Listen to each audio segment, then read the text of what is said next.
what is parent guilt? Well, parent guilt is that nagging feeling that we have as parents that we somehow feel like we are failing or we have failed our children in some form or fashion, and Melissa and I being parents for 23 years, I can say that it comes and goes.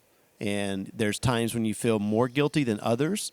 Sometimes you see their behavior and you're like, oh no, why are they acting that way? And Melissa would say that and I'd be like, because they're sinners, So that was always my answer. That's true. But I mean, part of that is true, but it doesn't take away the guilt sometimes. Right. But I also think there's times when you're on that parenting high, when you got the science fair project turned in on time, you've got the cookies for class party, and everything's fallen into place. So it's not that the entire part of parenting is guilt or a little bit of guilt or a lot of guilt. Right. Like sometimes That's you're true. on that parenting Yeah. high where you're Yeah. like, we're finally making all of these things work. So. Which I had nothing to do with any of that stuff you said. So, but yeah, there's that parent high. It's not always a guilty feeling, and I think some of it comes from societal pressures.